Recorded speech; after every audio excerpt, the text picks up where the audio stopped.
ducks, looking all cute in his sartorial charm. It's all gray. Hey, everyone, how's it going? It is either or Randy Chavez coming at you today with a OMI is my homie show number 73.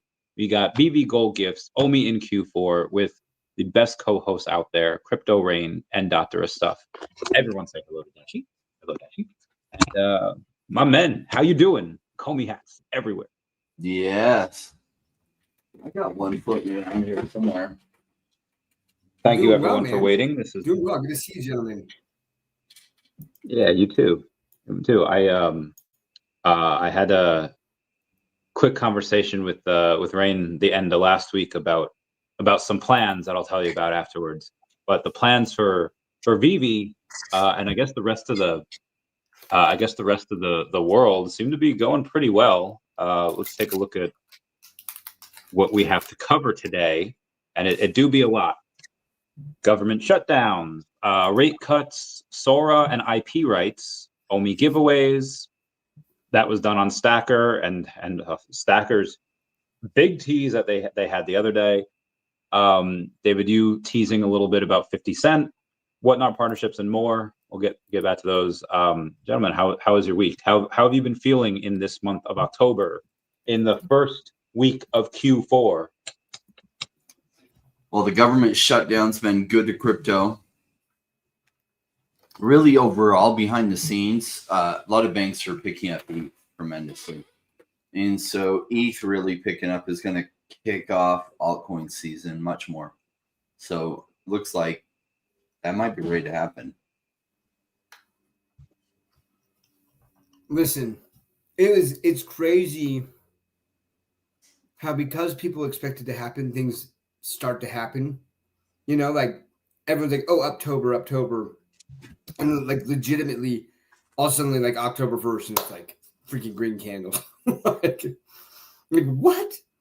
Like that's wild. You know what I mean? Like, it's so interesting to me.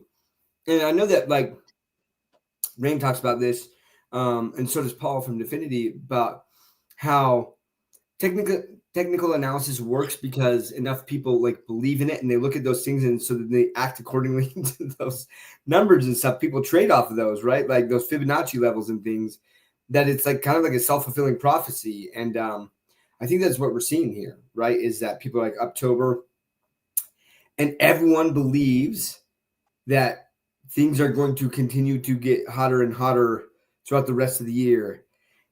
Like, I don't know. It'll be interesting to see if that all plays out that way. But like we're starting to see that, like you said, with the rate cuts potentially happening again. Now, here's the thing, though. I think it's important. I mean, I was looking at like rate cuts didn't really affect mortgage rates. There still is some concern with interest rate cuts that inflation is looming. And so markets are slower to react to that. But regardless of like what the markets are doing, and especially, you know, you kind of, and I want you to talk about this. I haven't seen this or heard this. Something about Trump giving, like wanting to give like $1,000 to, or $2,000 to like every person. Yeah, talk about that, because like, man, injecting that kind of money, like you better believe that people are going to be throwing some of that into crypto. So. But bullish October so far, man. First week of it so far. It's been good. What's interesting is late September, like fear and greed index has been pretty low until just barely. And so what's funny is that Paul always says like the markets climb a wall of worry. And there was just a lot of worry, even though like fundamentally there was not really much reason to worry. Like everything was lining up for Bitcoin's price to go higher. In the US, interest rates are going to come down. The money printer is going on internationally and probably much more in the US than it has been. And that always drives markets higher, especially the crypto market. And so fundamentally, everything was sound. And yet like the fear and greed index was quite low. It was like below 40 in late September. It was all the way down at like 30 something. It was like, what the heck? Are they kidding me? Of course it's going to do well coming up. And now we're seeing that reflected. So even today, it's only at a 62% towards greed, which is still fairly low. So Also, you might be fairly biased. It might be your circle of people that you look to that believe October is going to be really good. Overall, just did a 62% for the fear and greed index, even after things have gone as high as they have. When I say like, I say crypto land, everyone like is believing that October is traditionally an up month for crypto, and that's where it's coming from. And I would say that, yeah, a lot of people that I spoke to in crypto were definitely like, oh man, I think October is going to be good. September is normally down September's October. So Yeah. It did surprise me because February is generally a very good month for Bitcoin as well, and you got wrecked in February. Granted, that was just because of the tariffs that we had, but I was like, okay, well, we didn't really get, I think, too much of a Santa rally, this last time. February was kind of the opposite was happening, and September was usually bad, but I was like, okay, well, August is like the last 2 weeks of August was bad. Like, so maybe September will be good, but it was just the last half of August and all of September that was bad. And it was like, oh man, this is rough. But yeah, October 1st. I don't know if that was because of the shutdown or if it was just happened to be coincidence. But obviously, if the government is not in session, then they cannot pass bogus bills. But speaking of the tariffs that I had mentioned before, the Watcher Guru had reported that President Trump says he is considering a $1,000 to $2,000 stimulus check for all taxpayers using tariff revenue. I don't know if it's going to be like last time, or if you make a certain amount, you're not going to get any. I was very salty about that last time. But last time that happened, it was, I had like so many different things on Facebook at the time where I was like, yeah, it's can't work, but people were getting those $1,200 checks, and I expected to be like, okay, that's it. And some people were, but some of the other people were just yeeting those things into Pokemon cards. Like, people were not responsible with their $1,200 checks. I don't see why people would be any different this time. I could really picture people going really ham sandwich into Bitcoin and crypto with these $1,200 checks or $1,000 to $2,000 checks. Again, they might not happen. There's some things that Trump says he wants to do that just they wind up not doing. But this seems that it would make sense. It's not like the government has to go in and write a check and cause more of a deficit. It's coming from the revenues of the tariff, so it's not going to be at any cost to the government. It's mostly paid for by those other countries. But at the same time, you have Trump. Sometimes he says things to get a reaction. This didn't even come from him. The mint actually wants to make $1 Trump coins, or coins with Trump's face on them. I didn't think there's going to be a limited amount. But yeah, I think those will be really good for. I think those will be really good for crypto. I don't know if it'll just be the top 10 or 20 altcoins. Probably. I guess it depends when we get them, when alt season happens. And I guess that's something else I wanted to go over with you guys. We had a rate cut already. There's a 95% chance that we get another rate cut in October. And granted, Bitcoin had just reached all-time highs, I think, yesterday, and Ethereum went back up to like 46, 47, give or take, and obviously we're down today. But and BNB is at all-time highs too, and it's slowly getting into that phase 3. When do you think we see it go from phase 3 to phase 4 for these alts? Like, do we need another rate cut? I mean, obviously we do, but do we need that to be the catalyst? Do we need another rate cut on top of that? Because these 25 base rate cuts aren't really that doing the job. What do you think we need? I think it's really hard to tell in the short term what is going to play out. Even though I've been in crypto for 8 years, I watch and it's like guessing what's going to happen the next 2 months. Like, I think it's going to be fairly strong in the crypto market, and that's my guess, but I don't know that. Why? Well, if Trump had already replaced 2 boards of governors on the Fed chair and Jerome Powell, yeah, I think it would go crazy this quarter for sure. Why? Because probably we'd be seeing a 0.5% interest rate cut, because Trump's going to try to grow the U.S. out of its debt problem. And so he's at war with the Fed because the Fed has been fighting against that. And so there's two ways that Trump can save the U.S. situation. One is massive cuts to entitlements, which is usually political suicide, or he can try to grow out of the problem. To grow out of the problem, he needs interest rates to come down more. He needs the money printer to turn on. And so that's what he's pushing hard for. And he's pretty good at getting his way. I mean, his first time ever running for office, and he beats a long time, very established politician, Hillary Clinton. He won again just recently. And he's really good at getting stuff done. So I think he's going to get those interest rate cuts. But with Jerome Powell there, it may not happen till he's out. Maybe a 0.25% here, maybe another one. But that's, I think, a lot slower than he would like it. And if he were able to replace Jerome Powell sooner, he'd probably put in somebody that would be much, much more dovish and go a 0.5% cut than a 0.5% cut. Just to catch up, I mean, the U.S. has been higher than Europe by 2.25%. So U.S. had been at 4.25%, and Europe had been at 2% for a while. Why? I don't know. Jerome Powell was concerned there would be a rise, massive inflation on the horizon. That's what he says. That doesn't add up with what he had said prior about how he has to look at the data according to what he has, and he can't look into the future and project what he thinks is going to be. And then all of a sudden he's looking in the future, projecting what he thinks it's going to be. In other words, he just started doing something he said he could never do. So why? I don't know. Yeah. I mean, I mentioned this on the last episode, but like if you watch Raoul Pal's the Everything Code, he talks about global liquidity supply and how that's one of the main and strongest correlations between the increasing global liquidity supply and increases in Bitcoin's price and the price action there. And he's just showing that like this, it's ramping up. So when you get that money printer, right, and all of a sudden the U.S., whether it's through stimulus checks or something, that starts to be pumped in, a lot of money does go towards that, and people go into risk on assets, not just retail, right, but like, and with the cutting in interest rates, that does allow corporations to take more risk, right? They get more loans because it's at a lower rate.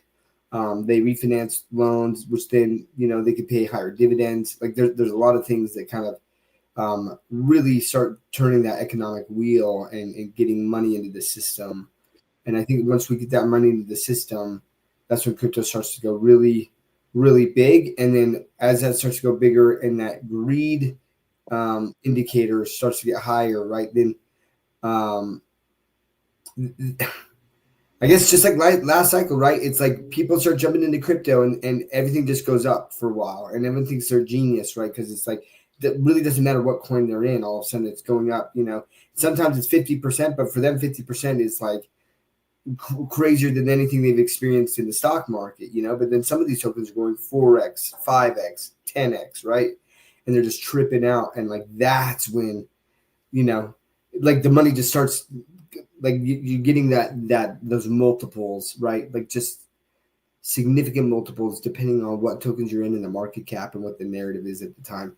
And I think that we still have some time before that happens. Like I'm thinking Q1 is when we really get into phase 4 or whatever, right? Where like, I mean, it's just kind of crazy and euphoric and stupid things are happening where you're just like, this is like, how is this token just pumped 12x? Like that makes no sense. And listen, everyone, I'm telling you right now, at that point, that's when I'm going to start selling a lot of my stuff. Like I'm not going to wait for the top. Like I didn't time the top last time. And I'm going to be holding, I'm going to be selling and in the stable, I'm going to be freaking holding and % on my Coinbase account.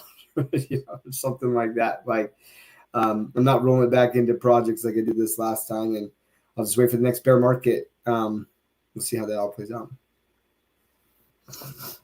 I'll be on Adventure saying, hey, it's too late to withdraw only from Bit4X. I haven't taken a look at that in a while. I don't know. It might be. Do you guys have any info on that? Yeah. We haven't. I gotta text my cousin. He had money. He had money on. I gotta text my buddy, my cousin, and see if he had got his OMI off. We will let them know then. We are doing you mentioned Coinbase. 49 out of 50 states can buy OMI on Coinbase, and it takes about 15 seconds. So that's amazing. Unfortunately, if you're in New York, they are the worst state for crypto for, well, just that reason alone. But if you're in New York, it's unfortunate you cannot buy OMI on Coinbase. You're going to have to do it on Coinbase Wallet. But for everyone else, it takes about 15 seconds. You can buy it in US dollars. It's awesome. Speaking of Coinbase, they're now partnering with Samsung to help bring 75 million new customers to crypto. And they're going to be all exposed to most tokens on the Base network. And although we haven't seen any public,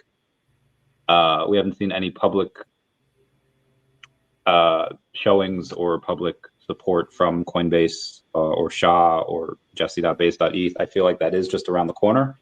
I feel like Foster's stuff that he writes on their tweets and quotes, they get the most traction. But that's just me. How do you guys feel about that? Out of those 75 million, obviously not everyone's going to get into crypto. It's just an option. But I think with that, you probably get a few big whales as well. And maybe a few of those go into OMI. What are you guys' thoughts on that partnership? So what is Samsung doing again? They're partnering with Coinbase. And basically, I don't know if you remember the Apple phone, one of the new Apple phones years ago, it was automatically downloaded with a U2 album. And nobody asked for it. It was just there. Yeah, actually, I hated that. I have it's still in my freaking songs. So maybe this could work in the opposite way, but yeah, supposedly they're going to just have just Coinbase downloaded on their stuff, whether people ask for it or not. I do feel like people will get a little curious about that because it's not just noise; it's an actual thing that could potentially make money, even though most people lose money on it. It'll definitely onboard some people. There's this awesome book called Nudge. If you haven't read it, it's phenomenal. But it's called Nudge. Nudge, and it's all about default settings and how we as humans are pretty lazy. And so they did this study, for example, where the conclusion they came to is that most users, regardless of what they're using, will just accept the default and never deviate from whatever the default settings are, right? And so, and what I mean by that is, so they did these tests, right? So, for example, they went to this cafeteria, right, for elementary kids, and they rearranged the food items each day, right? So some days they put the brownies first, but then sometimes they put broccoli first or carrots first or something, right? What a food item first. And regardless of what the first food item was, that was the most purchased food item of the day, regardless of what it was. That is wild that carrots outsell brownies. Yeah. Yep. It was just it's this default thing, and people walk up and they're like, this is what I'm supposed to get. I'm supposed to get this. And they start loading up their plate, and then all of a sudden the plate is full, and they're like, oh, I really don't have room for a brownie. I've already got this other stuff. You know what I mean? Like this is what I saw, and this is what I took first. Yeah, I mean, right. But this is what I'm saying, right? If you think about people who have 401ks, how many people actually go in and be like, I want a self-directed 401k? People don't do that. They're just like, listen, I'm going to pick, the investment year or whatever. This is when I retire. And so whatever it is, that's what I want. Right. And they don't want to deal with that. In your phone, Randy, on your phone, how many of the general settings have you actually changed? Right. You might have downloaded additional apps and stuff like that. But what about the apps that are already on there? Did you delete them? Right? Did you be like, I don't want these, or did you move them to the back, right, where you just don't see them? Most people, even me, those apps are just freaking on my front page, right? If I don't use them, I don't use them, but I haven't moved them. And so having Coinbase or Samsung, Coinbase right there as one of the apps, people are going to be like, I should take a look at this Bitcoin thing. Like, what's going on here?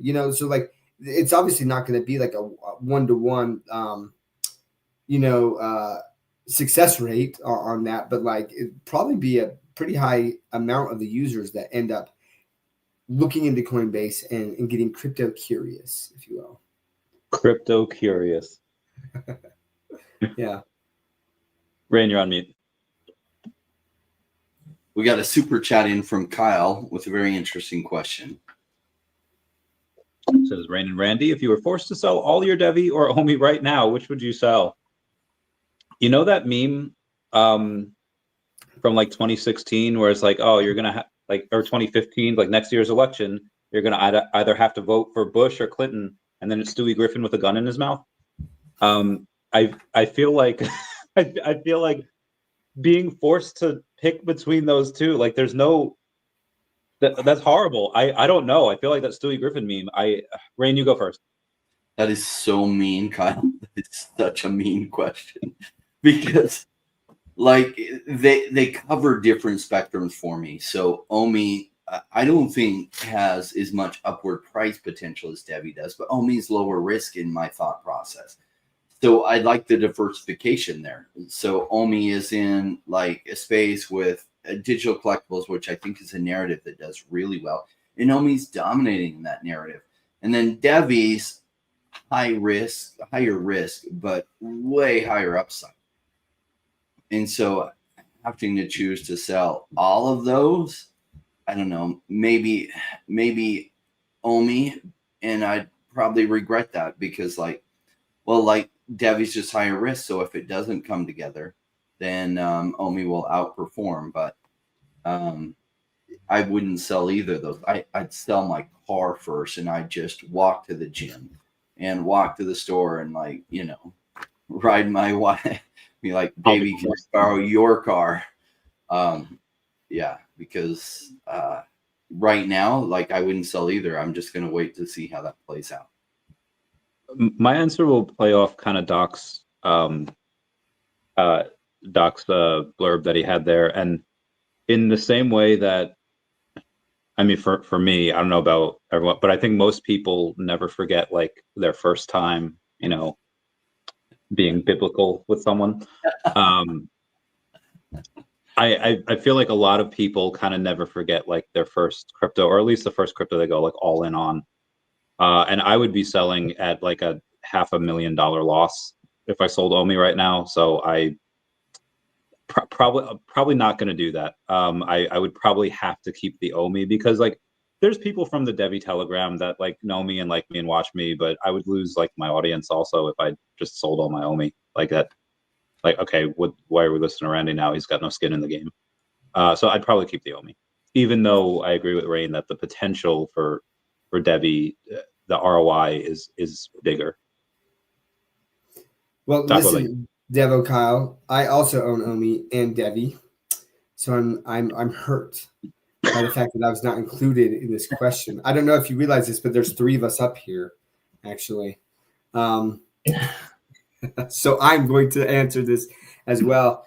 And it's because I don't have the skin of the game that Rain does with DEVVE or that Randy does with OMI, right? And I would sell my OMI first, but because I think that the chance that DEVVE pumps first is a lot higher because if you look at the roadmap, they said that they're going to be announcing their major partner this quarter, fourth quarter. And so if there's a lot of speculation as to who that is and if it is that exchange, and depending on what they're doing, and especially if crypto is starting to kind of be on the rise and stuff, it could have some significant movement there. So I'd sell my OMI first, but then I just buy more DEVVE and then wait for DEVVE to see if that pumped. And then if it pumped, I buy back my OMI and more. So that's my answer. Heck yeah. But I'm not selling, like, because I'm not forced to. I'm going to hold OMI because there's a chance that OMI pumps first or that DEVVE does, like, I don't know. So I'm not making that play. But if I was forced to, that's the play I make. When you use the word all, it's like, yeah, and it's like, Oh man, all of them. I wouldn't sell all of either of them. If I had to get some money, I'd probably sell some of each, right? I have way more DEVVE than I do OMI. So freeing up some money, I'd sell some DEVVE rather than OMI because I want way more of both, but I have so much DEVVE compared to what I have in OMI. Mine's I am a little heavier in OMI, but I just put so much more money into that side. Yeah, that's true. I do have less value in DEVVE. So in order to replace that, it wouldn't be as much. But again, who knows what runs first? Again, Q4 though, end of Q4, waiting on that DEVVE. Let's go, baby. I mean, listen, I'm a little bit giddy, man. Like I feel like it's gonna happen, right? And it's like I think either something significant happens within the next 6 months, or it's just like not happening. and for whatever reason, I'm gonna sit back and take a look at my life and feel like, where did I go wrong? You know? One of the big narratives that's hitting right now is like exchanges, even decentralized exchanges. Now, DEVVE's a little bit away from their decentralized exchange being built, but it's a decentralized exchange with T0 settlement time that will have the liquidity of a centralized exchange. So it's going to be crazy, and some big, supposedly a really big partner in it. So we'll see. Some of the exchange tokens, especially those that allow leverage and stuff, have gone crazy. I was looking at one on Wednesday that had done like a 200x in like 6 months. It's crazy. Are you looking at Hyperliquid? Is that what you're talking about? Kind of like their perpetual. I don't remember which one it was. It's relatively new one. Yeah, Hyperliquid is relatively new. And basically, yeah, you can do like a lot of leverage trading, decentralized leverage trading. Yeah. Yeah. There's a well, actually, is it? I think it's a little bit centralized. I don't know. I'd have to. Oh, Aster. Lenti is saying it's Aster that you're referring to. But yeah, looking at the chart. Liquid's also done very wow. So almost nothing has done 200x gains in the last like 6 months. We'll see more as things really pop off, and it's not usually a lot that make those kind of gains like that, but having one have already done that is incredible. And we'll see more. Now, if you have Aster, great time to be taking profits. It is not a great time to be buying. When something's already up 200x, it's at a risky point, because what does go up, like it comes into the narrative and then it goes out of the narrative. Just a warning. Yeah, that's a lot. I would, if I had something and it went up, especially, I don't know anything about Aster, but if it went up 30x, probably would have sold there. Like I will probably sell too early. But the people that held on and they're up 200x, my guys, good for you. We have a Sora. I don't know if you guys are familiar with that video generator, AI or any video generator. So they had a incredible thing release last week, and it was. I'll show you an example of a video that people were. This is one of my favorites. Oh, this is wild stuff, man. So it's the guy playing the Mario Kart, and then they're chasing Mario. No way. And it looks so good. That one's like one of my favorites. There's another one where they, God rest his soul, they took Stephen Hawking and they like had him like drop in on a half pipe in his wheelchair and do like this crazy flip, and he landed on his face, and people come in like a pit crew trying to change his wheels like after he crashed. Well, did you see the one where he's racing in NASCAR, right? And like Stephen Hawking's wheelchair is like hanging with like the NASCARs, you know? Like, or it's got like Einstein in like a WWE outfit, like walking out, right, to like do some wrestling, and like it's insane. Like and honestly, you're just laughing like the whole time. Or like Peter Griffin, like it looks like a real Peter Griffin, you know, like he's sitting there talking, and I mean, dude, it's so realistic too. Like the discussions have been like how for the longest time, right, in like trials and everything, where like they would use video evidence as substantial proof that this occurred now, right? But like, what do you do if someone's like, that's AI? Prove that it's not AI. That's hard. I think that whoever's showing the film has to be able to prove that it's not AI. And like, how do you do that, right? Like that's gonna be because The only we're chance you have trained. is having Our things evolution live is that and we're put trained to on believe what we see. Yeah, you almost blockchain is the only chance of video stamping like authenticity. It's the only chance, right? Because other than that, like you won't be able to believe your eyes anymore. Yeah, which that's terrifying. Yeah. That's terrifying. That's also fun, right? Like Mario Kart, that was so funny being chased by Lisa and the banana. Oh my gosh. Dude, we would have died like as kids, right? Like seeing that kind of stuff and seeing that was in the future. Oh my gosh, we would have laughed for like 2 months. I would have been in like 4th grade and just laughing during like social studies class. Like, why are you laughing? Oh my gosh, I saw this video. And they wouldn't know what to think about it because I'd be describing something in the future and they're like, you can't do that. Like, no, they'll never be able to do that. Just wait. There's these videos that someone created of cats scaring away like black bears and grizzly bears before they eat babies on the porch, you know? Like, and I legit, when I first was watching them, I'm like, oh my gosh, like that's great. Like I bought it. Yeah, I bought it, you know? And until one of them, like, I was like, like that seemed like that was off. Like there was a little bit something off there, but like the first few videos, I legit thought were real videos, you know. And then as it kind of got on, I was like, and then I can't even remember how I found out that it was Sora, you know. But I was like, oh man, that's crazy. And so I kind of went down that rabbit hole and we saw some pretty funny. Man, the creativeness already of people is pretty freaking. Oh, it was who was it?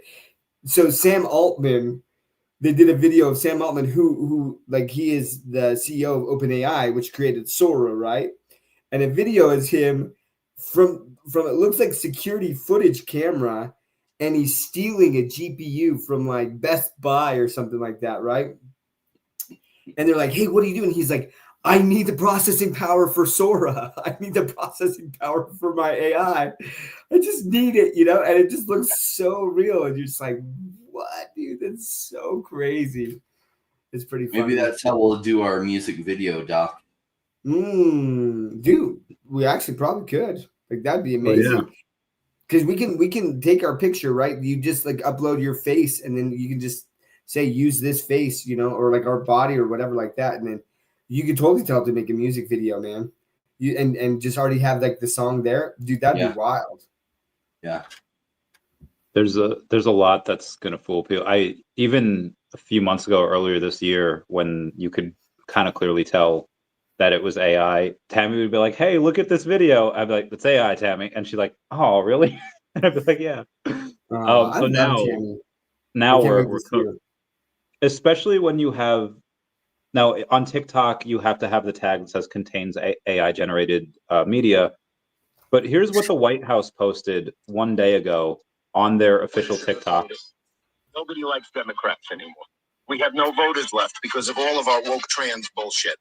Not even excuse the language, that's it. But this is from the White House, like their official account. So you have everyone getting in on the fun. But after this, speaking of Peter Griffin, here's me and Peter Griffin 9 years ago. I actually met the real life Peter Griffin. Yeah, that was fun. But speaking of this, there was so much third-party IP on there, and everyone was like losing their minds. So Sora had to block off the third-party IPs on Sora, and apparently it had become, according to Theo has 250,000 followers over on X. It had become way less fun. So that tweet was requoted by Foster Hill. saying, I have a thesis about IP and brand legitimacy that makes me mega bullish on the licensed digital collecting space. I believe AI will transform many aspects of daily life, and I'm excited about many of its developments and advances.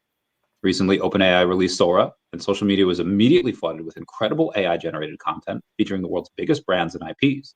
And I had two thoughts. This opens up a world of possibilities, and this is not going to last. Within 3 days, Sora had significantly restricted users' ability to generate content with third-party brands and IP. Regardless of opinions about this decision, the speed of these restrictions supports my thesis. Brand recognition and permanency matter enormously.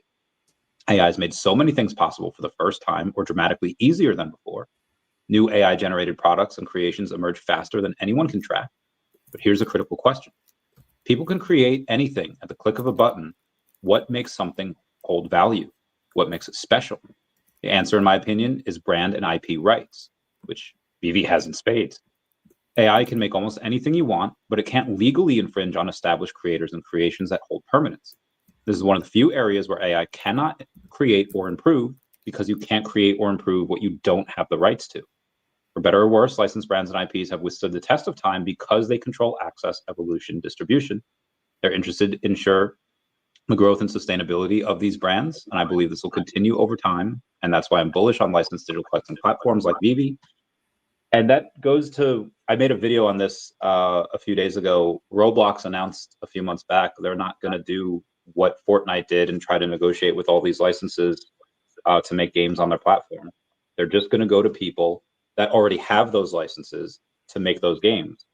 And because VeVe, and they mentioned like everyone and their sister except for VeVe, and I don't know why, but VeVe doesn't necessarily need a partnership with Roblox. They could just go and have AI say, hey, we have the rights to all these licenses, build a game on there for us, and then they go in and they do it. Just what's your guys' thoughts on that? Copy that. Well, that's interesting using AI to build stuff. I wonder if you can be like, I've got this Todd McFarlane Batman. I own the rights to number 172 of it, and I want you to use this in OpenAI, and I wonder if you can do that. That'll be interesting. I don't know. Because does the rights extend to platforms beyond VeVe? I don't know that it does. But ownership of brands, like what's funny is like it's hard to see in the future exactly what 3D generated content is going to be like, how it's used, how digital collectibles are used. I have a feeling VeVe adapt with this space as it goes crazy. I think VeVe is going to do really good in this bull run. I think they're going to be flush with money, and they'll continue to develop and adapt for how people are actually using it. So whether that's metaverses, whether it's like being able to decorate your house, so with your glasses you can also, as you walk through it, see like, you know, your VeVe collectibles on your house, and when your friends come through they can see it too. I don't know what it looks like, but I do know one of the reasons I've invested a lot into VeVe and OMI is these are huge brands that everyone knows and loves. So it's just a lower risk investment from a standpoint of, I think digital collectibles are the future, and they have some of the biggest brands in the world, like Spider-Man and Batman and Superman and general like Marvel stuff, Disney. So those are some of the biggest brands in the space.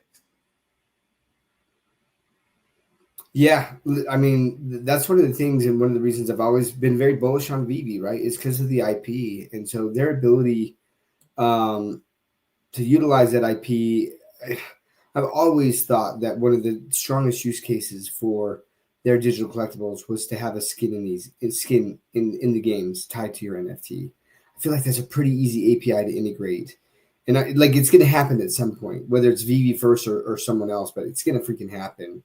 And that's where then I think that's one of the ways that if that happens during this bull run, that VeVe and OMI's token will skyrocket, right? Because November 20th or November 19th, you know, you're gonna have to use OMI to purchase these collectibles, and all of a sudden if they have that IP tied to those games and people want that skin, that's freaking sick, like amazing Spider-Man Noir or something, you know, like that, you know, or even the Marvel Mighties. I actually think that would be pretty epic to see some of those Marvel Mighties in some of these games. You know what I mean? Because you haven't seen them there before, and so those would really stand out as opposed to even just like your Spider-Man, right? Because everyone's like, oh yeah, I've seen the Spider-Man, but like a Spider-Man little Marvel Mighty going around, be like, you know, like Fortnite or something like that, would be a pretty big deal. Like I think about, you know, James Bond, like 007 and freaking Odd Job. And what a freaking like hack that was to be that dude, because it was so hard to freaking shoot, you know what I mean? So you're out there with like Marvel Mighties like running around like Thor, you know. I don't know, but like I just imagine that, and like it would be a pretty sweet flex. Yeah, and the interesting thing that will happen is certain collectibles could also take on like significant value where they wouldn't have before, you know. Because maybe that collectible just looks awesome as a skin in this game, or it's really unique or something like that. And so, you know, all of a sudden you're running around with a Murmacorno, you know, like, I don't know, like very interesting to see how that plays out. Yeah, playability is a big thing with collectors. Hitmonchan, I don't know if that's anyone's favorite like Pokemon, but he was so playable because he is a basic Pokemon. So stage 1, you could play him first. You don't have to evolve him. In the first gen, second gen, obviously you had Tyrogue and all that, but he had 70 health, and it cost 1 energy to do an attack. So he was good. And if you get something like you're talking about, like She-Hulk, who's really not liked, unfortunately, I love her.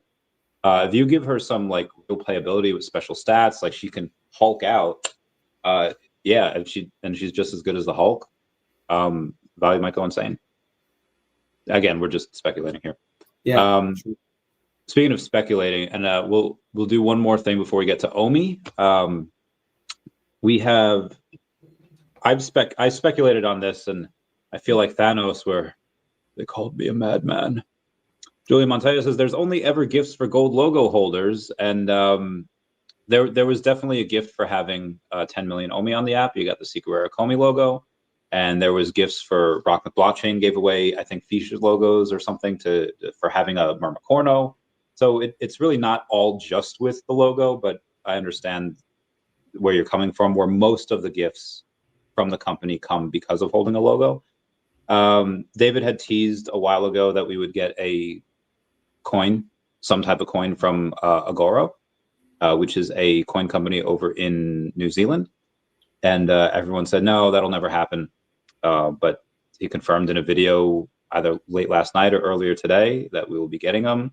They are precious. There are precious metals in them. We don't exactly know the value of them yet. I'm going to wager a couple $100 at least per one. Have you guys seen it? I did see the video, man, and it looks and I'll say, like, the guy who was looking at that was like, is that like real gold? You know, like, and David said, yeah, like, yeah. Yeah. So I think it's plated in gold. It's silver, and then I think plated in gold. So I don't know idea what the value can be, but I'm assuming a couple hundred to maybe several hundred. But I don't know if this is one of those things where it could take on a life of its own, because even if the legal tender is a couple $100, I just say between like 3 and 6, let's say like 4 or 5. Just because of the scarcity of it, you know, there's only going to be 500 of them. The scarcity of it, people might be able to sell it for a bit more than that, just because there's so few of them. As of right now, me and Doc are getting 3. Doc, you selling any of them?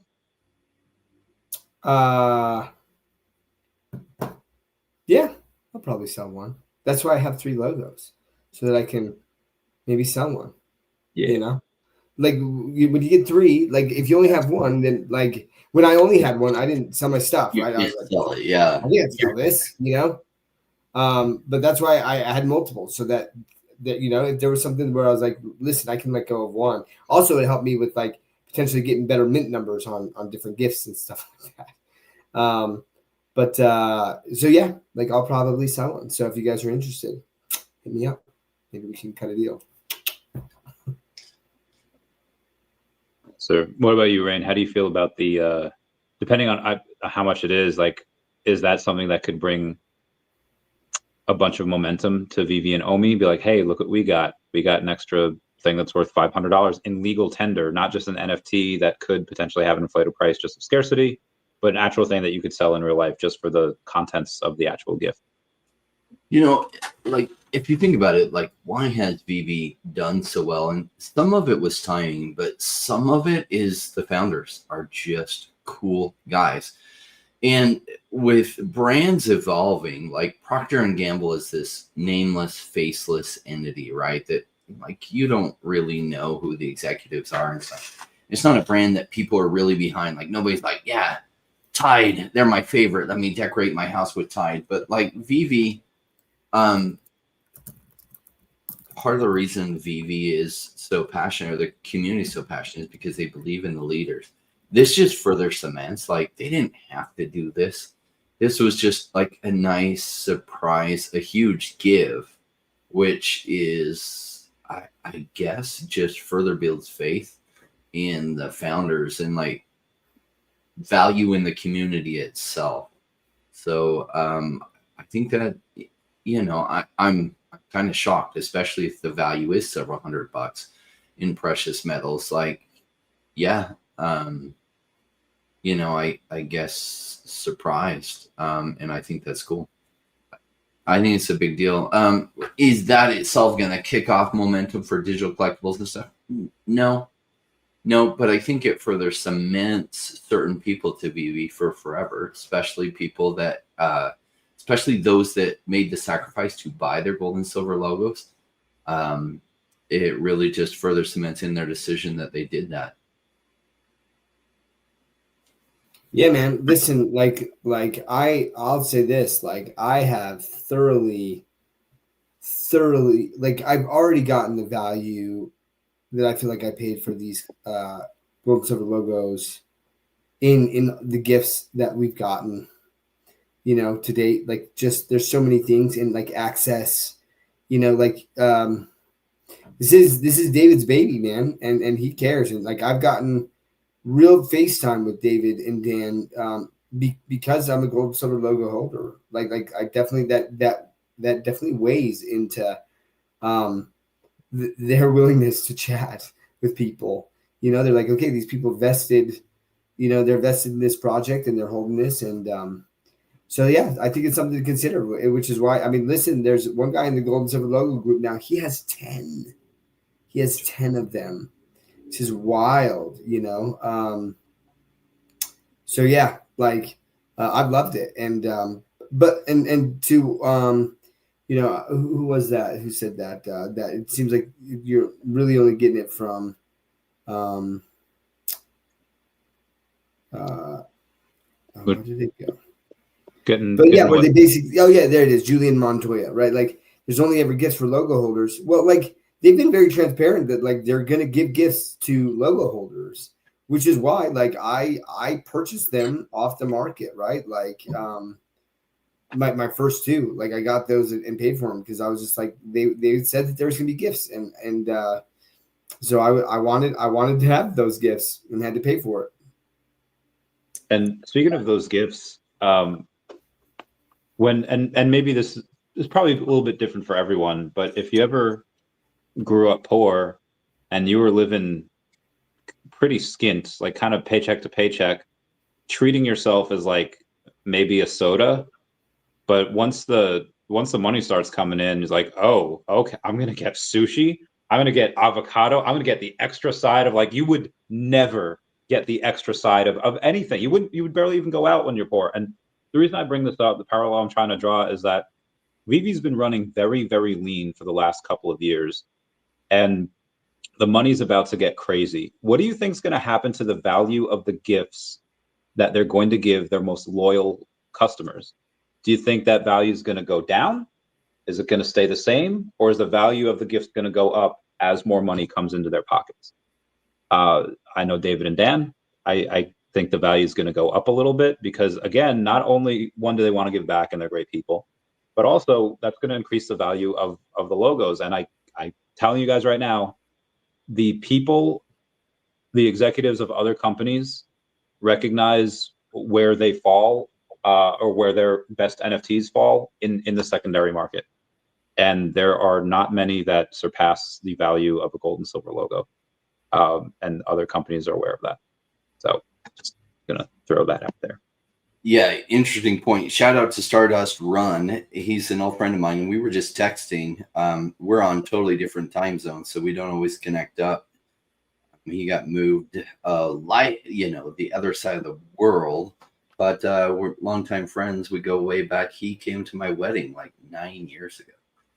So it was fun to see a text from him right as we were going on. I love that guy. Yeah, so I met him through Rain just a couple of years ago, and met him in person. And, like, such a phenomenal guy. Love that guy. So I was serious with him. I'm like, man, I miss him. Like, haven't been able to chat with him much at all. So it's great to see him here. Yeah, same. Logo's currently 4,400. 4,400 in gems and like 4,300 in OMI. So there's really only kind of like 5 left. Because after those 5, between the 4 and 6K, then it goes to like 9K, and I don't think anyone's gonna buy that right now. Maybe after that. Miss you guys too. Thank you. You make an interesting point. I didn't even expect the gifts that they've done, but if you think about it, all the gold and silver logo gifts, but also those for the first collectors that reached level 100, like that was a surprise gift that they did in the package, and they had like came in a box and everything was really amazing, and they continue to get gifts for having reached that spot. Like it's really cool, some of the cool things that they're doing. Heck yeah. One of the other things that they're doing, even though this is technically a Comey, is the OMI giveaways. In September, if you had purchased a certain amount of stuff and you got the top 25 in leaderboards on there for OMI burn, you were given, I mean, they gave away 100 million OMI, which is about $30,000. And in the future, they have 100 million to give away this month as well. I don't know how long they do it for.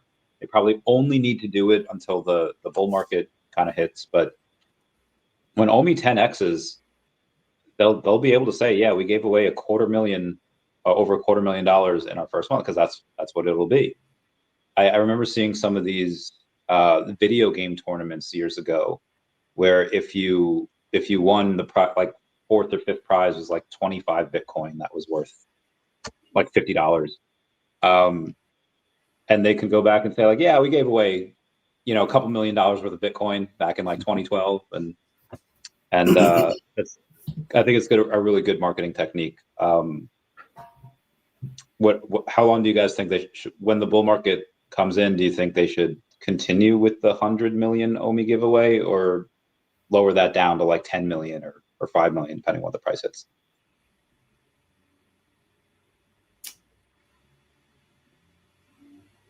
Like, that's a really generous giveaway.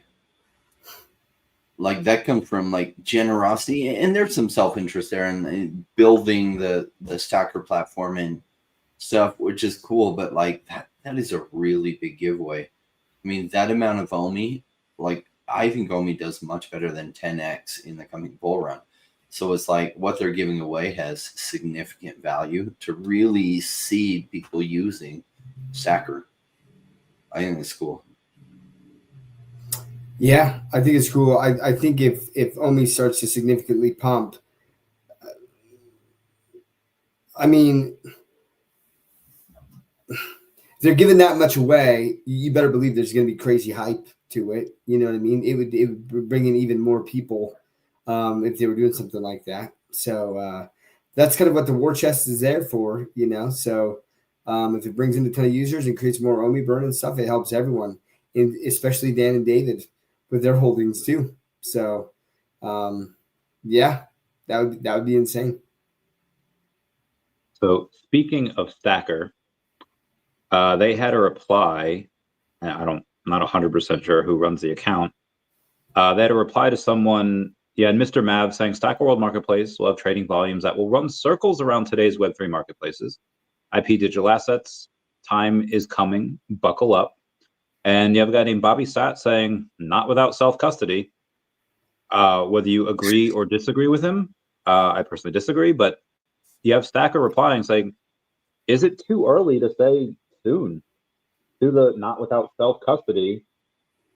So they're teasing self custody, and I don't know how they're going to do it, because if OpenSea can't guarantee the royalties, like I don't think Disney's just going to be cool with them going on a platform that's not going to guarantee their 6%.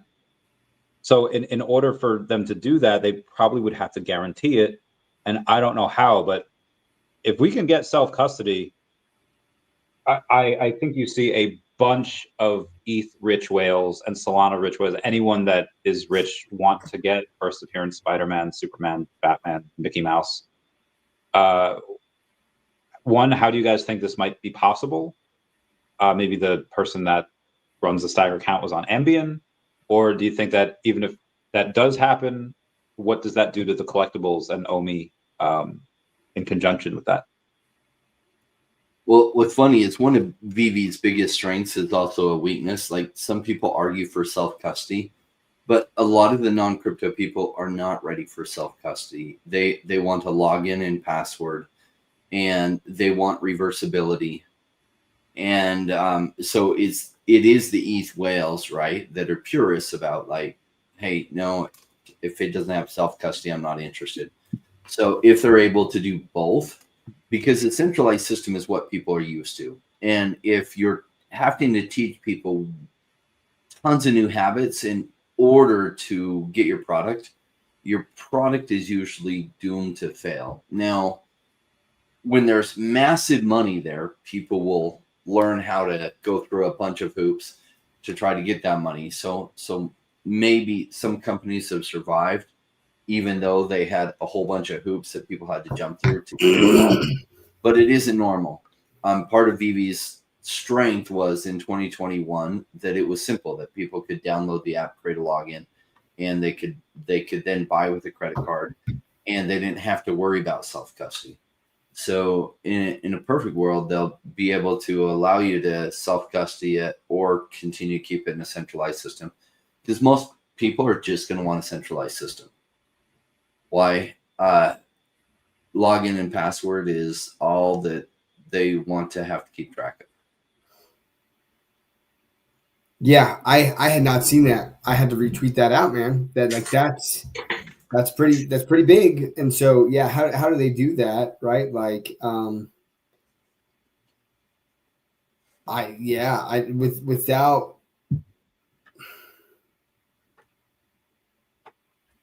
I don't know how they do. I'll put it this way. I don't know how they do that on Immutable X or Ether, right? Like, or Ethereum. So like I don't know any blockchains where they can guarantee that. So, like, and I speculated before about like, do they at some point in time have their own blockchain? But does that make sense? And who's going to do that? Like, I don't know.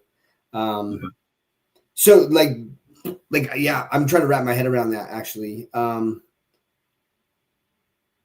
But if it's interoperable, man, then that solves all, like, it was funny. I tweeted out, so you know how they had that meme competition. Mm-hmm. And I should have resurfaced it at the time that they did it. I just didn't think about it, but like, hold on just a sec. Let me show this. Why is it when there's a problem, it's always you three? Is that one? I love that one. No, but it was one that I did way back in the day in 2023, so 2 years ago. So like VeVe posts the thing, and they're like, "Oh, the short list is here," and I was like, "I still think that mine should have been considered, right?" Like, and it was what it was this post. And it's just like, 2023, for those who remember, that was like the height of fudders. They were holding spaces all the time. Like, it was like, it was crazy, right? And I posted this, all these people. And if you can read that little caption, right? Yes, you were all wrong. Right, because they were like, VeVe's a rug pull, it's a slow rug, it's all this stuff, and here we are in 2025, right? Like, and it's just laughable. And you know what? That post that post had 27,000 impressions. That post got from that. It's not bad, right? In 2027, I mean 2023. VeVe didn't respond to that. But I mean, listen, man, we're talking about memes. Number one, that had some pretty significant traction. But to that point, man, like, there's a reason why we host this show. OMI is my homie, right? Like, and like why we leaned into the FUD, right? And you get these people, and it's like, yeah, they're just emotional, right? Everything they say is emotional because they bought at the top and then it didn't go their way. And listen, I like I said, I bought a lot of VeVe stuff in OMI thinking that when Dan and David said that it, like, you know, that things were going to be interoperable, and I was looking at what Bored Ape was doing, and I was like, well, I mean, Batman, the first Batman on the blockchain, is going to freaking crush these ape JPEGs, you know, and it didn't happen. But I believed at the time, and I still believe, right, that it was eventually going to happen. And what I believe still is that we have had a prolonged season of extremely low prices and opportunities to get some of the first IPs to ever be on the blockchain. And if VeVe becomes a thing, if digital collectibles become a thing, you better freaking believe that these will have significant historical value. And because of that, will be valued highly. Not all of them, but some of them. And I can't guess which ones for sure are going to do that. But I'm pretty sure the Todd, for me, is one of those that I think that long-term. So like, yeah, this is the reason why we're here. And we talk about these things. Like, first of all, the community is amazing and everything, but like, it's our chance to kind of combat some of the FUD in like where we don't have to like get into these like arguments with people that just like are, you can't argue with emotional people first and foremost, right? And then they just like digress into personal attacks, which then proves my point that they just don't have the emotional intelligence to handle the fact that like they can't admit to themselves that a lot of the things that they're saying is because they're upset, you know, about things, and they can't own their decisions and say, how can I learn from this? And I made that decision. I looked at that and I said, okay, I haven't seen this interoperability. I put a lot of money into this. Do I still see this happening, or do I need to walk away? Right. And I was like, I still see this happening. I looked at Dan and David, and they like some of the things that they said were going to happen have not happened in the time that they alluded to, but a lot of them have happened. A lot of them have happened, you know, and especially from 2023 with all of this stuff. And we even had this FUD with, you know, the ending cash out with, you know, and the whole gems thing. And people are just like, I'm leaving. And the person, like, you know, everyone's like, oh, all these OGs are leaving. I was like, that OG has been out of VeVe for freaking a year and a half. You know, and now he's saying he's leaving again. It's just like, you're selling the 5 collectibles you had left. Like, okay, you know what I mean? But like, and listen, like, I wish them the best, right? Like there's no, just because someone leaves VeVe, like, I don't think that they're an idiot, or like, you know, I hope that people aren't getting that. But like, I guess my whole point is that there will always be FUD in every project. There was FUD at Bored Ape. There's FUD in Doodles. There was FUD in Pudgy Penguins. You know, but right now Pudgy Penguins are at the top. But you better believe in a year when people brought it at the top and then it's not doing better, that there's going to be FUDders there, right? And they're going to be saying that Pudgy Penguins are a rug, or that everything's a rug. And all we can do is talk about things that we think are undervalued. And I do believe that at this point in time, digital collectibles have not hit the narrative. They're undervalued. But if they hit interoperability and you can keep those royalties and keep the IP happy, maybe we do start to get airdrops and some other things with this from this IP. And like, I don't know, man, I'm super bullish on it. So there we go. That was a fun blast from the past of why we started this. But it was back in that time, like, blockchain gaming really had a run that came out of the blue in October of 2023. And digital collectibles didn't really do anything. And people are like, oh, OMI's not doing anything. It's terrible. And in that environment, we created OMI as my homie, because almost like that post that daCat, where we're just like, the FUD was just so loud. And I was like, you know what? I don't want people who are part of the VeVe community to listen to all these people because they're so loud, it may seem like they know what they're talking about, and they don't. None of those people really understand buying low and selling high, which is the key principle of investing and making money. And that's almost when the best deals happen, is when everyone's like so loud against it. And often when you're doing the right things, it'll look just like that tweet Doc showed, where there'll be you and maybe a few other people and then thousands telling you you're wrong. Because if you're doing things right, you're buying low, which means in a low environment, everyone's selling and you're one of those people buying. So everyone will be telling you you're doing the wrong thing. And if you're selling high, that means you're selling when everyone's buying. And so you're literally doing what the opposite of what 95% of people are doing. So we wanted to create this show and like stand up for something that was just getting pummeled by all these people. They're just new to this space and they thought they knew what they were talking about, and they were just regurgitating what everyone else was saying. And they really don't understand the key principle of buy low, sell high. And like, there wasn't a legitimate reason that we could see that VeVe was going to fail. And if VeVe didn't fail, OMI was likely to do extremely well. And we're going to be shown to be right on that. I think why this was kind of needed at the time was because you see a lot of knee-jerk reactions in every part of society, whether it's like, hey, this tragedy happened, so we have to, in Congress, have a knee-jerk reaction to really ward against future things, and they wind up taking liberties and freedoms. And you have people even in just debates, when you run out of arguments that get debunked, a lesser person will want to go to blows or stick to insults because they can't combat your arguments in that way. And what I think people don't understand about a lot of fighters is that if you have the proclivity to feel one negative emotion more strongly than others, then you have the proclivity to feel all of those negative emotions. And if they're doing that just in crypto is supposed to be fun, and granted, it's not really fun when you're losing money, but if they're having these knee-jerk reactions and they're really feeling like frustrated and anger, and they're selling out of those frustrations, they're making those decisions not based on logic, they're making it out of emotion.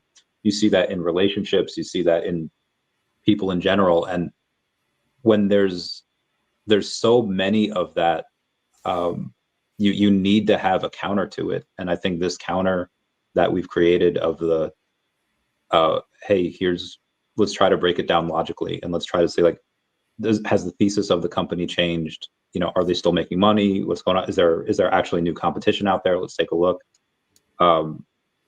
Hopefully, when Thanos is talking to Tony Stark in Infinity War, he says, "I hope they remember you, Stark." I hope they remember us for that. I hope that's something that sticks with people. Or even if they don't remember us or what they said, I hope they remember the tenets of the lessons that we've tried to pass on. That's what I hope. What I love about, like, collectibles are fun, but what I love is things that go up in value, and things that go up in value follow certain patterns, and most of them go like this. And one of the keys that most people do wrong is they buy when everyone's buying something. So when everyone's going crazy about it, and it's the thing that everyone's talking about, and the people that understand investments, they're selling in that environment, not buying, because they were buying when everyone was doing the opposite. So some of these VeVe collectibles, like, they're an amazing deal. Like right now, still, a lot of money hasn't flown in this market yet. Now, later when it's going crazy, it's not the time to load up. That is the time to be taking profit. And you'll be selling when all these people are pouring in. And it will feel weird because everyone will be doing, it'll feel like everyone will be doing the opposite. And that's probably when you're doing things right. It is only almost a lonely world sometimes. Once you really get this, you'll feel kind of lonely sometimes, because if you're looking for people that tell you you're doing the right thing, most people won't get it. Like, they will be like, you're crazy. Nobody is doing that. And it's like, well, that's not true, but only the 5%ers are doing it. That part is true. The air is You much know, thinner up here. Yeah. Yeah. Listen, I remember, oh my gosh, you should see the comments on like, I mean, let's see. Like, I don't know if I ever like hid some of the comments. Like it was brutal, man. Like That's such a good tweet too. I love it because that's gonna age really well. yeah, like but it's cool, right? There were certain people that like definitely were like, nah, like I got your back, you're not alone. You know what I mean? Like there were some stalwarts. It would be interesting to see if those people are still here, you know. But yeah, it looks like I probably deleted a lot of the other comments, right? That were personal attacks and things. Just call me an idiot or whatever. But like regardless of whether or not they remember us for it, Randy, like there's certain things that we just do because I think it's important to do, you know. And listen, we spend our time when we talk about these things, partly because like we love this community, but yeah, like we also want to inform people and provide like a rational perspective. And I think that we all have been very successful in different aspects of our lives with things, right? Like, I mean, Rain has been very successful in crypto. I've done very, very well for myself in traditional finance world. And so like, and Randy, you freaking crushed it with Pokemon. And I mean, at one point, we're a multimillionaire with OMI, right? And I look at the community you've built now and like all of these other communities that you've like attached yourself to and sold equity in your channel, right? Like, and I think it's important to have these perspectives, and it's kind of fun because like Randy, I would say out of all of us is definitely the most. He's the last to. I don't want to call it attacking VeVe because I don't think that we attack VeVe, but like we point out things that we're not happy about. Randy's kind of like, well, and that's okay, right? Like you get these different perspectives on things, and it's great, right? Where sometimes I go on these emotional rants, like when I went on Randy's channel when I thought that they'd erased, you know, the Matt Groening signature, and I was like, I'm out, bro. Like I was tripping out, but like, I hope that you guys enjoy this, right? And you get that perspective, and yeah, like for those who stay, my belief is that we will be handsomely rewarded at some point down the line. You know what I mean? And it'll be great because listen, there's been a lot of great OMI and VeVe influencers over the years, right? But who's still here?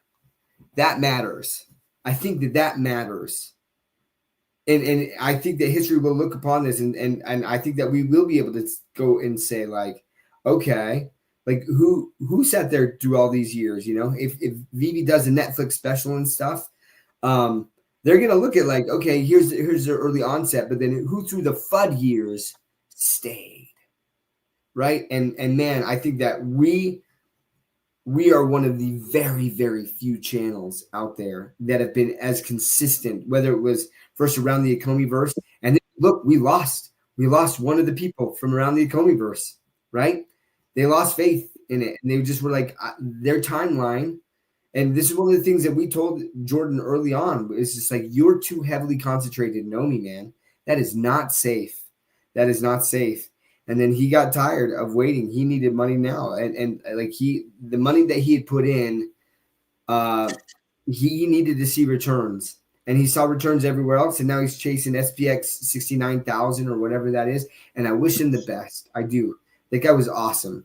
And nothing but great things to say about Jordan. But like, he lost the vision here. And that happens, you know, like it's mentally tough and emotionally draining to see different projects pop up at different times and to see your token just go down and down, right? But if VeVe becomes a thing, I think that OMI and VeVe are going to do very, very well, and we'll be able to look back and see at the end of the day who outperformed who.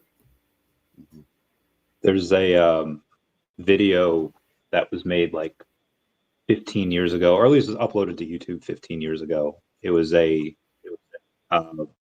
11-minute video narrated by Tom Hanks about boat lift, about how on 9/11 they evacuated like 500,000 people from the island of Manhattan, and one of the guys there that he had a he had a big like party boat, and tells his wife, I'm going to go help with the evacuation. And his wife's like, what if there's another attack? And he's like, what do we tell our children? It's like, you never want to go through life saying you should have. And since that's always stayed with me. And since then, I feel like I've read and consumed great literature and content and internet, just videos from manga, anime, and they're replete with characters that let opportunities pass them by. And what I try to inculcate in people here, and clients as well, is that you can't let those opportunities pass you by. And if I were to not go all in on crypto, then I'm not the man who I thought I was or who I want to be. Because I don't think, if there was something else out there that could make more money at a better rate, that's probably where I'd be. I mean, if you want to deal crack, sure, but there's a very, very big risk to that. And you go to jail, like hardcore jail. You could lose in crypto, sure, but you're not gonna go to jail for investing. Anyway, I feel like we've gone on this. Ethan Mascarenas, Rain is probably like 100x more, like 100x more value on his ROI.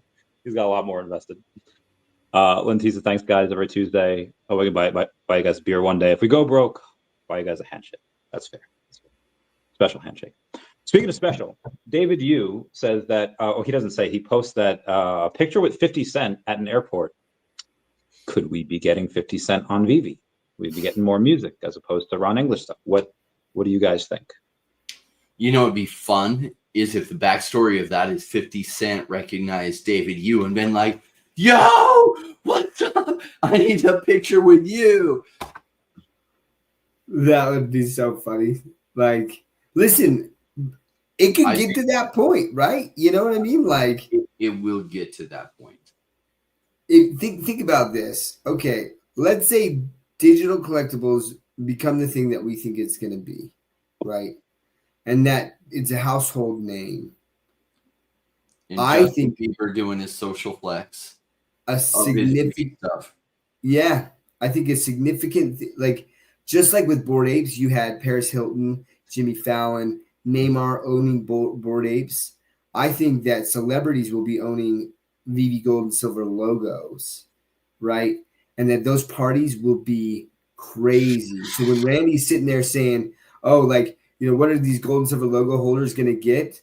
Well, if the price of a gold and silver logo is, $150K, $200K, right? Like, you better believe that the gifts that people are getting are going to be pretty phenomenal. Or even because at that point, people are using it for access, right? Like, and for the social flex, right? Now I'm in this elite group of people, and we have this annual party, and these are the people who are showing up to this party. So, I mean, again, this is rampant speculation, and a lot of things would have to go right for that. But like, is there a future in which that happens? Absolutely, that could happen. So, Doc, I think you're being called out here. He was saying Cavell can pull you away doing a handstand. Can Cavell do handstands? Yeah, bro. I don't think I can do a handstand. Well, listen, man, I'll take you up on a bet on that. Yeah, I'll bet my entire OMI bag on that. That's so funny. Like, no, and that's been fun. Listen, guys, it's been fun. I really have been getting back into gymnastics and things, and it has been a blast for me. I competed when I was younger. I ended up taking third in state overall, but it just consumed my life. I was legitimately going to the gym Monday through Friday, 3 to 9.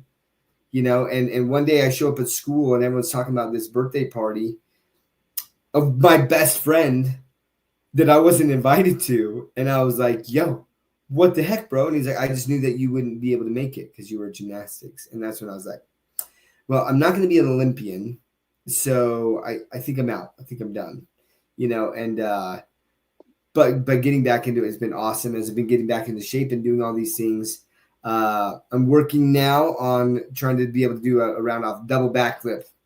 That's the new thing that I'm working on. So we'll see how that goes. But Speaking of freaking people who have stood through all the FUD, Crypto Cosmo, who just stacked 700 Marvel comic #1s, right? Like, that's a significant statement about your belief in something, right? To stack that many of something. And he and I were talking the other day, and he's like, I don't know, like, how am I going to offload during the bull run, 700 of these suckers?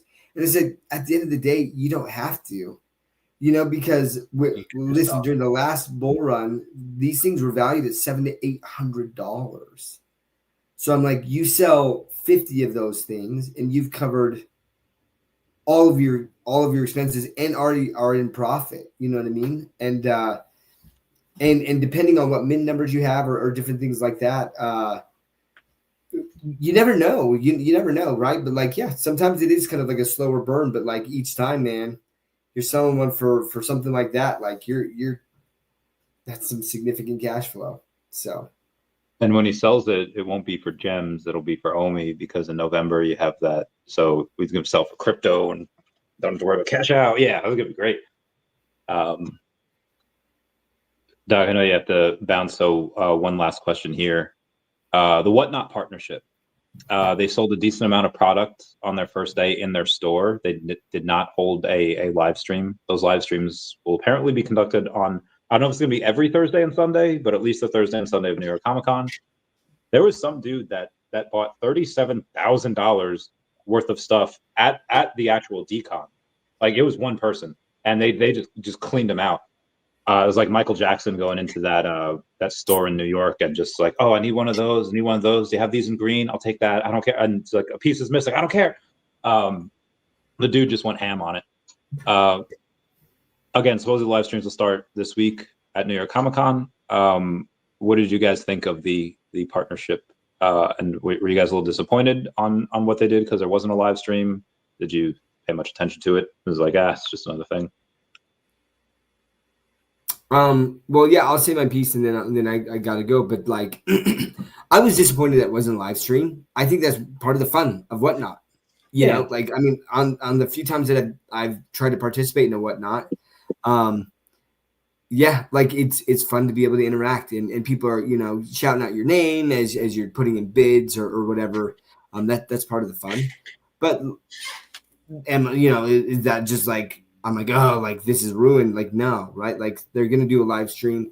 I saw that they sold those VeVe, the purple heart pins, right? But I don't know what else. I don't know what else they got that they sold there. But in general, listen, if this is another revenue stream and another way to bring attention to VeVe, I think that's a good thing. And especially if it's not a big outlay of cash to do that, right? Like, there is a significant fan base on Whatnot. And so people can see that and they'll like the physical collectibles and things. And then that might get them, VeVe curious, so. Listen, with that, Rain, Randy, you guys are the best. I heart you guys. I'm excited to hang out with you at VeVe Decon or Vegas Decon. That's going to be a freaking blast. Yeah, and so Randy, I'm going to see you at New York Comic Con. Rain, I'm going to miss you there. But I'm going to be heading out there. So, but I'll just be there for a couple of days. But I heart you, fam. I hope you guys have a fantastic night, and we'll see you later. I can't wait. Love you. All right, man. Yeah, Ethan Mascarena's Doc is makes a lot of money. He's older, smarter, and a little more experienced in the adult world. So he's got me beat there too. I surprised these two let me chill with them every week. Good morning, Triforce. Hello. What's up, Bill Gardner? How's it going? He'll be there on Friday. Rain, do you want anything from New York Comic Con? Want to go there? Nothing picked up? No. Cool. Yeah, I won't make it this year. I made it last year, which was a lot of fun. So I'll be a little bit sad that weekend, but I will be at Decon, which will be fun. Packaging dude will be there. I'm excited to see him. He's my twin from another mother, especially when he wears his shades. And we He's have got our VeVe leather jackets. Yeah. Yeah, he's got are you staying with him? Yeah, Miss Rain will be there as well, so make sure you say hi to her. She loves the VeVe family.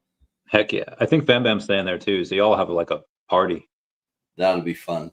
Maybe I'm gonna bring up my karaoke stuff because his stuff is down in San Diego area.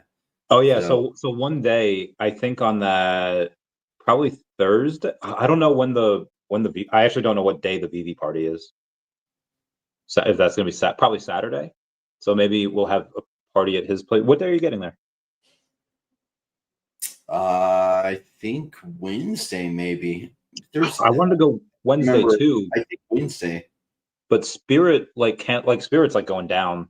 So and they like canceled my flight because they're like, we don't have this leg anymore. I was like, I understand closing legs that don't closing legs. I understand closing these flight paths that there are cities that maybe no one wants to go to, but everyone definitely wants to go to Vegas. Like, there's no way. But so me and Sparky's flight got canceled. I was like, ugh. So now I might either go Thursday. I was thinking about flying into Arizona on that Wednesday, and then me and Fam Bam would drive up on Thursday. Fam Bam.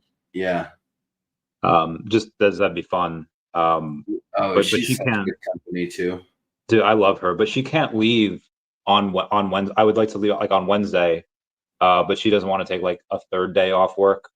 So I was like, okay, well, I'll fly on Thursday then. It's like Thursday morning, and then we leave morning, and then we'll get there Thursday afternoon. It's like 5 hours. So this is something that I wanted to talk to you about as well. So I asked her if we could stay at or we could stop by like a clown motel. Have you heard of that? No. Okay, so there's a clown motel. I got to go back in the text messages here. It's in Tonopah, Nevada. It's a world famous clown motel. It's really creepy, and I want to stay there. And but it's like 3 hours out of the way, and I was like, okay, we can't do that then. But she did throw me a counter offer. She's like, hey, I want to go to this place in Simi Valley at some point, and it's like the Poltergeist movie house. And I was like, oh, I totally do that. So like we look up prices, and for 3 nights in January, it is $6,900. Everyone comment nice down below for the 69. And I was like, okay, it's got to be because it's the Poltergeist house. Like, there's no way a random place in Simi Valley is going to be $2,000 a night, maybe a couple hundred a night, maybe like $500 a night if it's nice. But here's my thought: there are people like me that would totally do this. Now, you're a little older than me. You might be able to recall. Like, I'm pretty sure Amityville Horror, at least that IP as far as movie goes, that's a bit more popular than Poltergeist, right? No, is it? I don't think so. I haven't seen that movie, but Poltergeist I have. Okay, but I don't watch a lot of horror movies. Poltergeist one of the few that I've even seen. I don't watch creepy like ones that leave that feeling in. Very rarely. Gotcha. I grew up in Long Island, and the Amityville Horror House is I grew up like 15 minutes away from there. And I had this idea of like, okay, if there's a house that's like world famous, and the Amityville Horror House goes on sale like every like 5 years, because whoever buys it, after 5 years, they're like, nope, can't do it. And that's happened like clockwork. Sometimes it's 3 years, sometimes it's like 7 years, but it goes on sale like a lot. So I thought like if a normal house in that area for an Airbnb might go for like a couple $100 a night, or like $300 a night, however much, would it be worth paying an extra 20% for a house? Like than normal, because it's a famous house, so you're gonna pay that premium. If you can go in and charge like 5 times the amount per night for an Airbnb, yeah, right, yeah, totally. Do you want to go in with me on that? No, because I want to manage. I don't want to manage the Airbnb. Like I want things set up really automated. So one of the things I like about crypto is you can make your money make money for you. And the amazing thing about making your money make money for you is no renters. Now, I have over 20 years background in real estate investment. Real estate investment was one of the greatest ways to go from zero to rich take you about 30 years. If you happen to be in a really hyper accelerating market, maybe 15 years. But crypto can do it in 2 cycles and without having to manage renters. And when you get good, you're good at screening for good renters. But even good renters have problems come up. Bad renters will make you lose all your hair. And I have less hair that I want to lose in my life. So renters, no. So that's the downside. Yeah, could we find a manager? But then you got to manage the manager. So let's do some cool shit, but just not that. Like, would it be fun? I think we should go rent the Poltergeist house. And then we should sit in the kitchen and see if it will push us, you know, like, look at me, mommy. we We'll get like a string, we'll freak out the ladies, right? We'll get a string where it like pulls us, like just like in the movie. Yeah. Have you seen that video with some dad who's got like a 12-year-old daughter and her friends are over and they're playing like with a Ouija board, which I would never recommend. But he's taken a video of himself playing with the circuit breaker, and you hear the girls in the background going, ah, because they're like, yeah, so funny. So funny. Dads are so mean sometimes. Oh, that is total dad humor. I mean, oh my God. It's so funny. We do the craziest things. When my kids were little, right? I had one of my daughters and she was pretty rough and tumble and really like fun and wiry and a lot of muscle for her weight. So I throw this pillow at her and I realize she is going to splat on the kitchen tile. But I had 2 pillows. I'd thrown one. I was like, as soon as I left my hand, I was like, oh no. So I hurry up and throw the other one faster. And sure enough, the first one catches her legs and she just spills forward and the other one lands right underneath her. She just slides. It was like the perfect dad save. I was like, oh my gosh. Dads, like, we're crazy. We do like the craziest things with our kids. But then, you know, sometimes we're like, oh, I got to save my kid too, you know. My friend Bill, one day we were at this some like rooftop like party, and it was good. It was fun, and his son is like, he wasn't like a toddler. He was like maybe like 6, 7, and the roof was like, don't get too drunk, because it was maybe like you had like a 4-foot, you know, thing. You know, you could go over, and his kid was doing something, playing with like a water gun. He was running, and I see the kid, and he had a beer in one hand and he had like his phone in the other, and he just tripped his kid. Like, he could have just dropped his phone and caught him, but he just stuck his foot out and the kid face planted, and is like, I didn't want him to go over the edge. And he just was like, okay, I see that. That's fair. Yeah. Got to do it. We do these calculations in our head that happen so fast, right? Yeah. That was awesome.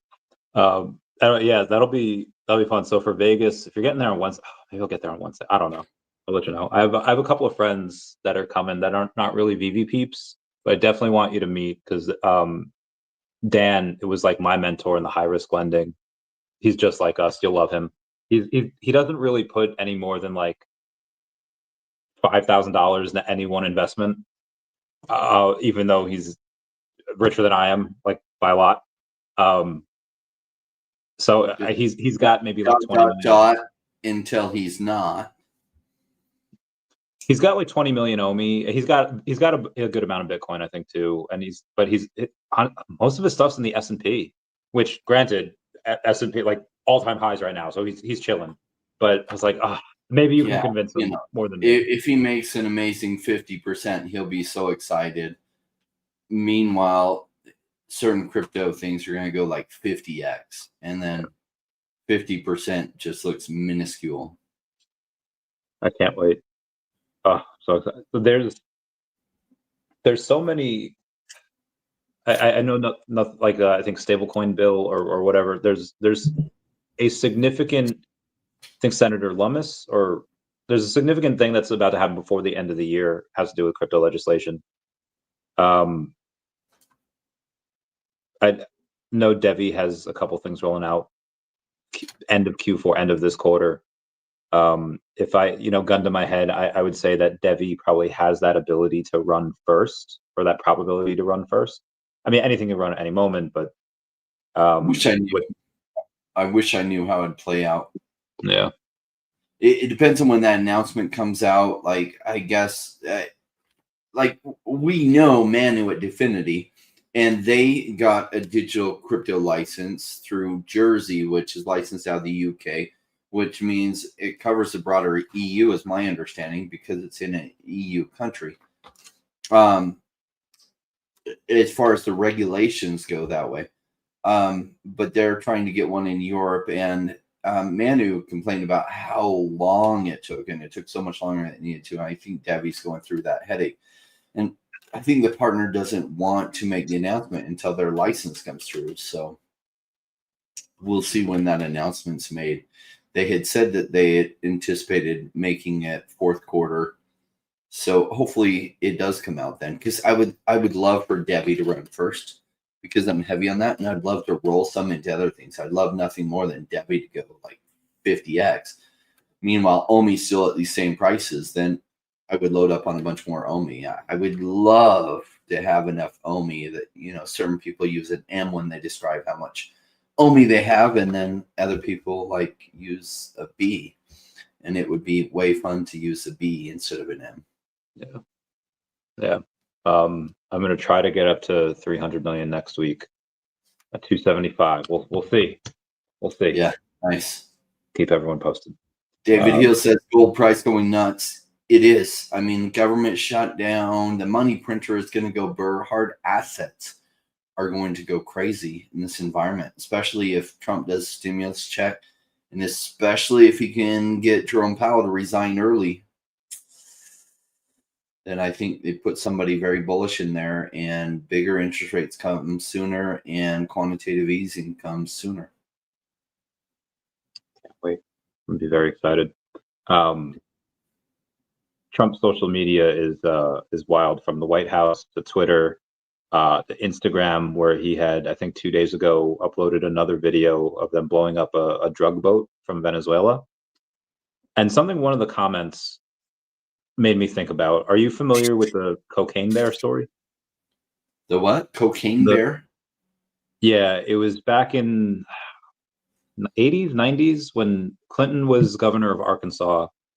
There was the end of a CIA job. I guess they had tactically acquired some cocaine from some cartel, whatever. They're flying it over. Something happened with the chopper, turbulence. Like a couple kilos of it fell in the Arkansas wilderness, and a black bear found it and ate it, and became the most dangerous apex predator on Earth for like 12 minutes before his heart exploded. They made a movie about it recently, and I could picture, like, when they blow up these drug boats, the people and the drugs, most of it dissipates, but some of it goes into the water, and I don't know the ramifications or the consequences of sharks on cocaine, and what they might do if we're going to have more shark attacks now. Like, that's all going into that water supply. How do you feel about that, Ray? That's a good question.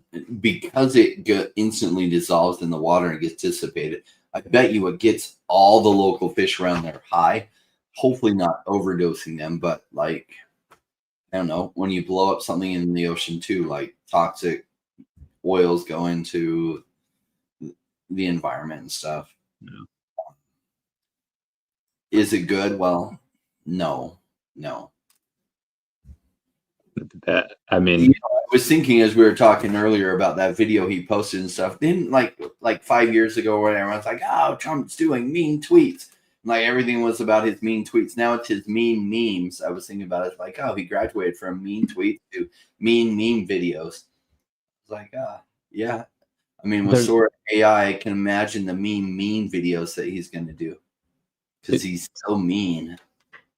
Speaking of memes, there's a year ago at Token 2049, most of the people there were just talking about launching meme coins, because the SEC up until that time was just targeting everything. It was open season for them. They're like, We can't no put out anything legitimate. go after meme coins because Yeah. there's no utility, and they had no regulatory authority that they could figure how to make. They couldn't figure out how to make an argument about them having regulatory authority over meme coins. So that was like safer.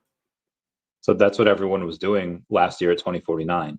This year at Token 2049, half the people that were there were institutions. Half the people that were there speaking weren't in a Bored Ape Yacht Club shirt that was like 3 years old. They were in suits. They were it is such a 180, such a night and day difference. And I can't help but feel super excited. Yeah, the amount of money that went in there by institutions and big names, like the amount of money coming into crypto, like institutions are finally going to come into crypto, and I think we're going to see mergers and acquisitions. A lot of companies coming late that are just going to throw money at stuff in order to try to catch up. Yeah, and to get in space, much like people during the .com boom. Hell yeah, bro. Yeah, that would be amazing. I'm going to have to look to you for when to sell, because I'm too scared about round tripping again, and I'm probably going to want to sell too early. I'll be like, hold, and then your grandma calls up and be like, Randy, I'm really trying to get into these VeVe things, and how do I buy OMI? It's like, yeah, we're selling now, OMI. We're selling now, Randy. Selling our OMI now. Your grandma just called and asked how to buy OMI. We're out. When you said hold twice, that reminded me of the William Wallace gif where it's like, hold. Yes. Oh. Yeah. And then we're going to raise the big stakes. Yeah. OMI, buy, pump, and promote. I mean, I've already got my bag, and don't get me wrong, I'll add to my bag as more money trickles in, but I don't know what. Can you further elaborate what OMI, buy, pump, and promote means? And can you translate that, or am I tripping here? Gosh, for a second I thought he was talking about like you auctioning off a date, to the ladies if they, yeah, we could do that. As long, yeah, we could do that. There's always gals vying for my attention. Yeah, that should do pretty well. I'll do it. I know that's not what he's talking about, but that's something we could totally do. We can do that as well. Yeah, call me 3 logo. Yeah, they pay extra, then Randy does a little strip tease while they sit on a chair. Oh, you mean so Arctura is talking about TWAPing. Coordinate date where whales and everyone buys an OMI. So the time weighted average pricing. So in order to do that, at least for something on the scale, like you could do that on like a meme coin that has like $100,000 market cap, and it's not going to take that much money at different intervals to move it. But for time weighted average pricing on OMI, that's like $100 million, $90 million market cap. You would need a couple of $1 million at least, and it would have to be across. And now there's like 8 million in volume. You'd probably need mid 7 figures, and it would take a month to have like across all the exchanges that offer OMI, and every 12 hours, if you do it twice a day, maybe you could do it 3 times a day, every 8 hours, go in and buy at significant amounts and then hold. And it's just for such a large market cap, that would be expensive. So we could do that if you have the money. I don't have an extra $1 million to spare, at least not liquid. That's where I'd have to sell everything else. Yeah. Yeah. But I mean, if you, cash. And we won't need to do that. Like, that's just going to happen when the narrative comes for digital collectibles. Like, it's going to go crazy enough. Yeah. And everyone else shows it on social media. Thank you for the explanation. Yeah. I mean, we could do it on base, because there's only really 2 places to get it. OMI on, or I guess 3. It's Because yeah, if you go on Stacker, they use 1 inch, right? And they use the liquidity pool on Uniswap. Mask, I'm not 100% sure, but I think that's what they do. So if you want to do it on Base, you could do it there and then do it on the new exchange that we have, BingX.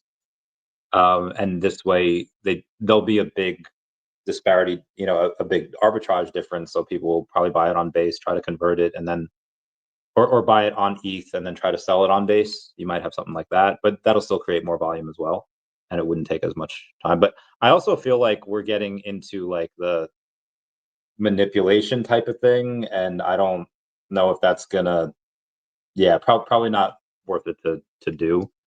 Even talking about it is probably not worth it. Yeah, like you don't need to. Now, some people play that game, and there are people with billions of dollars, and they enjoy playing that game. I think, like, you make plenty of money just buying low and selling high. That you don't need to play that game if you're looking for fundamentally sound projects that have a strong company itself with strong leadership and a narrative that makes sense. And you buy it when it's really cheap, and you diversify across a number of those. And then some of them are going to go so crazy that, like, the ones that fail become irrelevant because you made so much from the ones crazy. And OMI was one of my plays. Like, OMI will go fine without that. We don't have to do that, because when you do that, if it comes out, then it creates some negative press and stuff. You don't need to do that. Agreed. Anything else we have not gone over yet that we probably should before Comic-Con, before next week? Well, enjoy New York Comic-Con. Fun time. I didn't expect to really love Manhattan the way I did. Like, I thought New York, it's a big deal. You go to Manhattan, it's like, it's beautiful. It's fun. The people were cool. Way cooler than I even realized how cool. Like, I enjoyed New Yorkers a ton. And so it was fun. And I loved Manhattan way more. And going back, I've gotten to enjoy it even more. Like, every time I've gone, I've been like, I like New York even more than I did before. So I just wouldn't live there because taxes are crazy there. Are you kidding me? But, like, Yeah, I would not live there again. taxes and like, well, you can't. We're protecting you, so you can't use these crypto exchanges. Come on, no, you're not. Like, Yeah. New York has been corrupt that way for a long, long time. Like, Rudy Giuliani fixing for a while, but it's back to like corrupt hands. And they're protecting you. What they're doing is they're protecting their donors. They're not protecting you. Yeah, rough times and for New York crypto goers, but hopefully that changes. You get this bull run will help you be rich enough to move out of New York and go. Normally, I'd say Ohio, but looks like Arizona might be a fun place to keep you all posted. Rain, let's talk off camera for a bit. Got some stuff to go over. Everyone say bye-bye to Dashi. Bye-bye, Dashi. Thank you for joining us on another. We'll see everyone. See y'all next week. Bye, guys. Meow, meow, meow. Meow, meow, meow.